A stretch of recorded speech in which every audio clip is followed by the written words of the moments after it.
Lula chamando os jornalistas de cretinos. Por quê? Porque, segundo ele, né, ele disse, vou falar as palavras do Lula aqui, ó. Ontem, depois da minha entrevista ao UOL, saíram manchetes dizendo que o dólar tinha subido por causa da entrevista do Lula. Os cretinos não percebem que o dólar tinha subido 15 minutos antes de eu dar a entrevista. Né? Muito bom. Então, assim, é aquela desculpinha do Lula já que a gente já conhece, né? 15 minutos antes de dar a entrevista. É claro, é o início do pregão que ele está falando. Né? No início do pregão, o dólar começou a subir. Só que o dólar estava 5,40 e pouco, agora eu não me lembro exatamente o valor.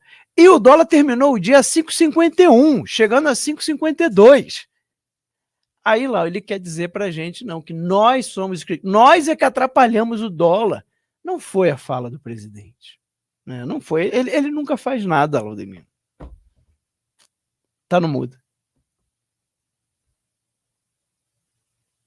Nós não conseguimos encontrar na história da internet brasileira, das gravações, dos acervos, seja de que emissora for, o Lula assumindo o erro por alguma coisa que ele tenha feito. Você não consegue. Isso é característico do mentiroso, né? Ele é assim, naturalmente assim. Então a culpa é sempre dos outros, são sempre os outros que erraram. Então, se o ministro que ele colocou lá faz alguma coisa errada, ele nunca assume como o Bolsonaro fazia. Falava, a culpa é minha, eu assumo a responsabilidade e tal, porque tem até o poder de tirar, colocar, justamente por conta disso. Então, ele, como você disse, Max, a dinâmica do mercado, o mercado abriu. Eu vi esse vídeo ele falando que 15 minutos antes abriu o mercado. E a cotação do dólar flutua o dia inteiro. Então, é um negócio engraçado. Ele está falando, não, o dólar não flutuou porque eu falei, né?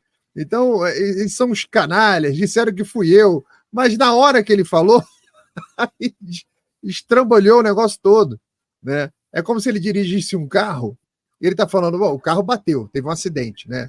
Aí ele falou, não, o carro está fazendo a curva, ele faz curva desde do último dono, que esse carro faz curva. Você vira o volante, ele faz curva. Só porque eu virei o volante, eu só virei uma vez só. Quantas pessoas já viraram o volante para a esquerda e para a direita desse carro aqui? Então ele é sempre assim, ele está sempre contando uma desculpa para tudo, tá? Nunca assume erro nenhum. Né? A gente está vendo aí a quantidade de problema que está tendo no Brasil em todas as áreas que você possa imaginar, né?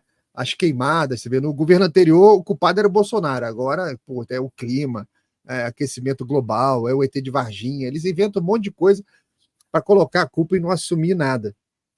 E essa característica do pessoal fala assim, o Lula é muito bom de eleições, e realmente ele é muito bom na campanha eleitoral, porque a campanha eleitoral nada mais é do que um campeonato de mentiras, e ele é muito bom quando você coloca ele no campeonato de mentira, e a gente está vendo que a eleição acabou, o governo começou, e ele ainda está na campanha eleitoral, você vê que ele está no palanque, ele ainda está nas campanhas e tal, e ainda está fazendo o que ele sabe fazer melhor, que é o campeonato de mentira. Então, cada dia que a gente vê, né, ou ele fala uma grande besteira, ou ele conta uma mentira. Então, é até difícil você acompanhar o Lula no dia a dia, nos depoimentos que ele fala, porque você não aproveita nada do que ele fala, ele não cumpre nenhuma das promessas que ele fala, ele conta as histórias erradas, ele inventa os números. Ele falou no outro dia que o Olavo de Carvalho tinha 50 milhões de seguidores e era um terraplanista. A gente que acompanhava o Olavo fala, não tinha 50 milhões de seguidores e não era terraplanista. E por aí vai, o tempo inteiro assim, o tempo inteiro. Só que ele conta, né, com a ajuda de uma imprensa que, cara, não investiga nada do que ele fala, não pergunta nada. Quem não lembra aquela audiência que teve lá no Planalto, onde uma jornalista extremamente envergonhada levantou o dedinho assim, tremendo, falando, eu não sei se seria uma audácia eu poder discordar do senhor, porque teve aquela manifestação na Paulista gigante. O senhor viu a manifestação na Paulista e ficou lá assim. A imprensa. Isso é imprensa, né? Então, é realmente uma vergonha. E eu nunca vi um cara ser tão ajudado pela imprensa como é o Lula.